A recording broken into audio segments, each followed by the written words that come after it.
Some say marriage is the end of the road, but not me. I'm 45 and single, but that's not why I'm avoiding the aisle. Life is fulfilling enough on my own, and I don't pine for a boyfriend. Still, at my brother's wedding, I did catch myself feeling envious of their happiness. His bride was rather charming too, but the woman I thought was amazing turned out to be a whole different kind of crazy. My name is Emmy, 45 years old. I'm a single woman living alone. I may have given up on marriage, but not on life itself. Work is going well. I have a solid circle of friends, and life is good, all things considered. One day, a married friend asked, "What's your plan for old age?" I've saved up quite a bit, so I'm planning to hire some help and retire on a sunny island, I said with a smile. You would, my friend replied, laughing.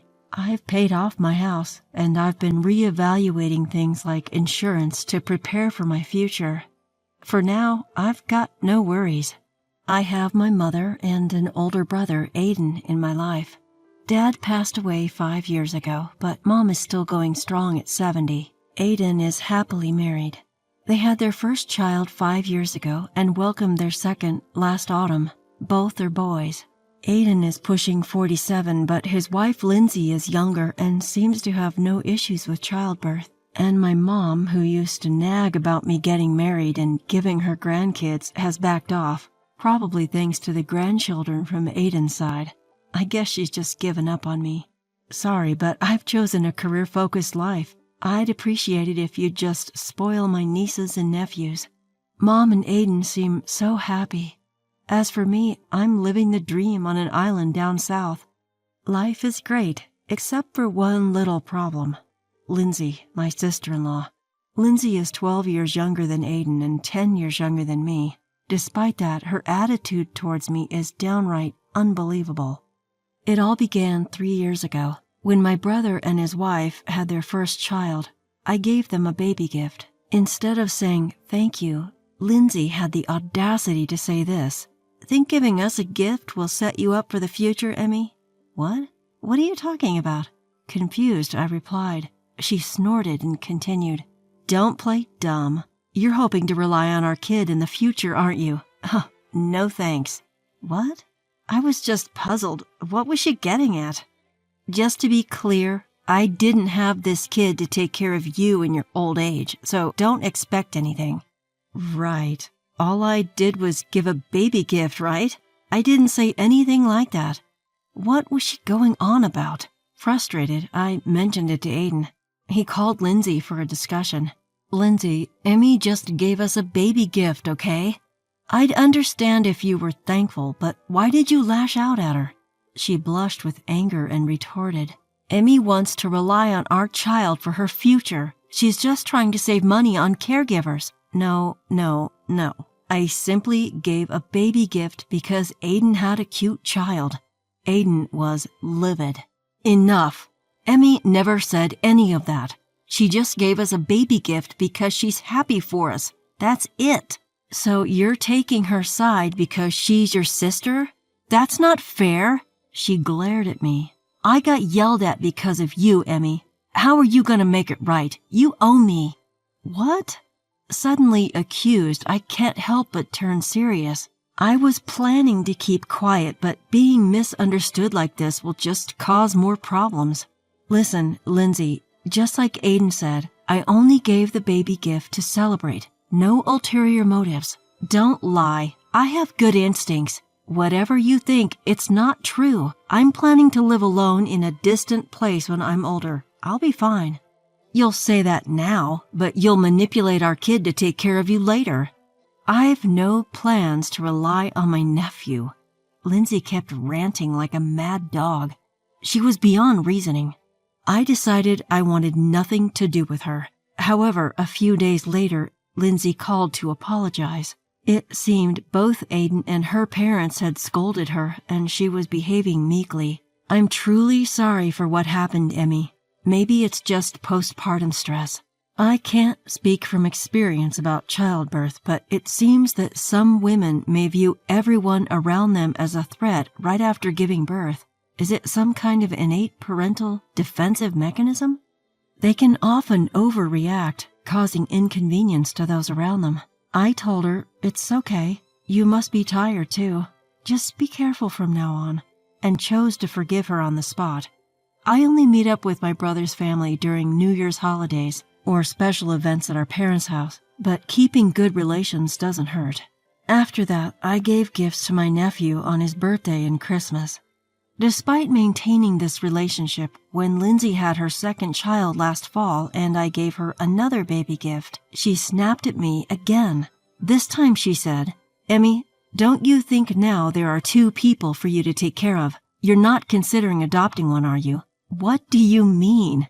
"Don't ever think such nonsense. Both are my precious children and I will never give them to you." "No, I wasn't thinking that. Don't think giving a gift gives you any control. I will never give my children to you," she screamed at me. This was a replay of that stressful experience and it gave me a headache. Is she bringing up that old issue again? Just like last time, she complains to me about her own delusions without any gratitude. Of course, this time Aiden mediated again. "Hey, Lindsay, you're still saying that? You already caused Emmy enough trouble last time." Lindsay glared at Aiden. "Aiden, are you planning to ruin our children's lives by letting a single woman take care of them? That's disgraceful." "Come on. Emmy would never do that. Enough. Just be quiet." I left the arguing couple and hurried home. I don't want to get caught in such trouble every time she gives birth. I decided that if they have another child, I will give the baby gift when Lindsay is not around. A few days later, just like before, Lindsay called to apologize, but I had no intention of forgiving her.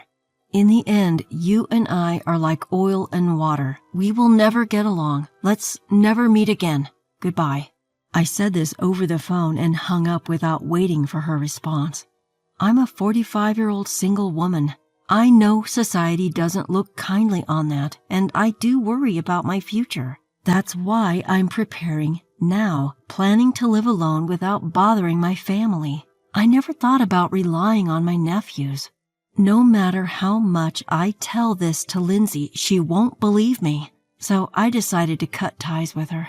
When I visit my hometown, I coordinate with my mother to avoid meeting my brother and Lindsay. I also stopped giving Christmas and birthday gifts to my nephews.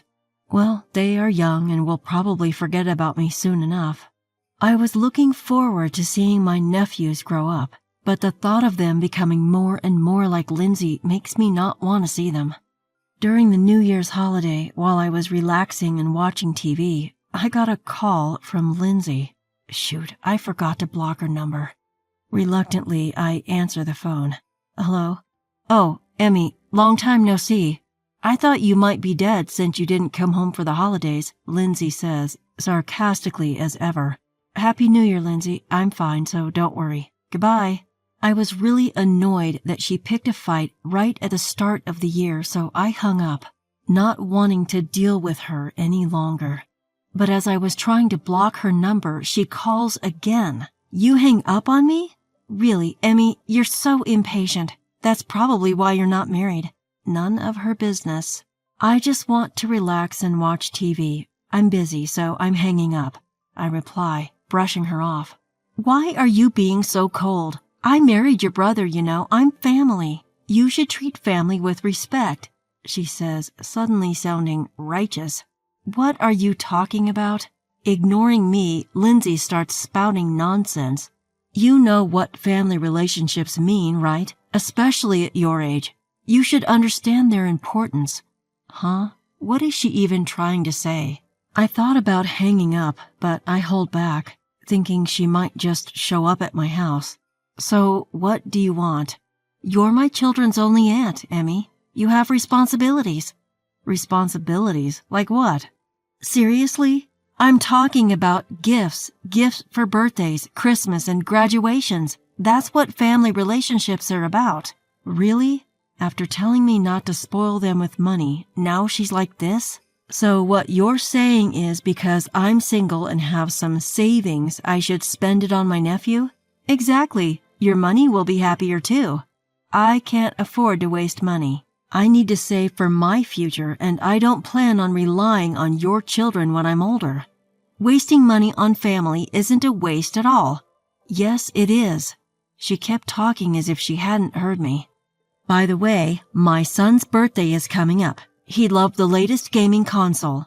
I'd enjoy it too. I've told you I can't waste money. But money spent on a cute nephew isn't a waste. What's the point of saving for old age? You're likely to die alone before that. Can anyone this unreasonable really exist? Why did my brother Aiden marry her? You've been taking advantage of my goodwill all this time, and now you suddenly claim it's as your aunt? Give me a break. Finally, I snapped. I can't hold it in anymore. Even though I'm already livid, an idea crossed my mind. So you really want a free gift, huh? Fine, you can have one, I said coolly. You really are the best aunt ever, Emmy. She eagerly sang my praises. So what kind of gift are you giving me? I'm thinking about the latest gaming console or maybe even a trip abroad. I'm ready. I've set the trap. I smirked to myself. The gift is the exclusive right to take care of my mom. How's that for a surprise? Wait, what? Her voice goes rigid. Ignoring her surprise, I continue. You know, my mom hasn't been doing well lately. She needs help, and I was supposed to do it. But I thought, hey, you can do it, and your kids get to spend quality time with their grandmother. What more could you want?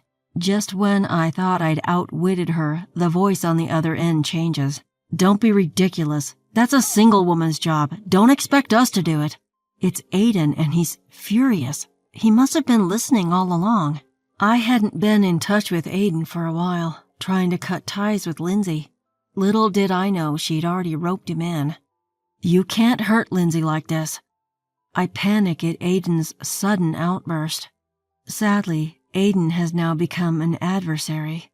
I have no other choice. Then it's done. I'm cutting ties with you too, Aiden. I'll tell Mom. You don't have to do anything. Hearing this, Aiden panics.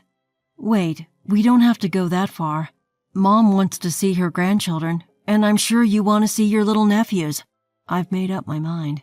As of now, you and your family are strangers to me. Goodbye. I hang up. My mom, furious about what transpired, disowns my brother and his wife. They disappear from our lives. 5 years later, my mother passed away after a long battle with illness. Thank you for everything, she says, holding my hand on her deathbed. I'm so glad you're my daughter. I was drowning in grief, but as the person responsible for the funeral, I had to hold it together for my mom's sake. With great effort, I managed to pull myself up. The day of the funeral, with the help of relatives, we smoothly concluded the ceremony. Just then, a man in worn-out mourning clothes approached me. It's been a while. How have you been? It was Aiden. I had no idea where he'd been during the ceremony, but he was there with my 2 nephews. My nephews were engrossed in their mobile games, not even bothering to look my way. Thanks for asking. You don't look too great yourself. I know. We're estranged, but can we talk? Reluctantly, I agree. It's about Lindsay. What happened to her? Did she cheat? If only that were all. What then? She attacked the wife of the guy she was cheating with. That sounds like something Lindsay would do. Aiden continues. The woman my wife cheated with is blackmailing me. She said she won't go to the police if I pay her off, and now she's demanding a ridiculous $100,000. Because of Lindsay's affair, I'm broke. I want to pay, but I can't. So here's what I really wanted to talk about. He looks up at me with a desperate gaze. Don't even think about the inheritance. What? You're only here for Mom's inheritance, aren't you? Mom always said she wouldn't leave a dime to you two, especially since you never visited her, not even during her hospital stays. That's why I've had the property and savings put in my name. The rest of the family is on board with this too. Aiden said, I'm really sorry. Just save it. Lend me $100,000. Help me out. I'm desperate. During the funeral service, with other relatives present, Aiden expressed deep remorse. Too little, too late. All because you chose to listen to Lindsay over me and our parents. It's too late. I told Aiden and left the room. I have no grudges against my playful nephews and nieces, though. 3 years have passed since then. I haven't seen my brother and his wife. I heard from a relative that Aiden blamed Lindsay for her infidelity and ran off, leaving her to deal with the kids and the damages. She's supposedly working part-time at supermarkets and grocery stores from morning to night, after leaving the kids at her parents' home. My own brother, mistreated by Lindsay, cheated on, and then abandoned. He got what was coming to him. He left me with no choice but to turn my back. As for me, I've started a peaceful life on an island down south. Just before entering my golden years, I can see a splendid palm tree right outside my condo.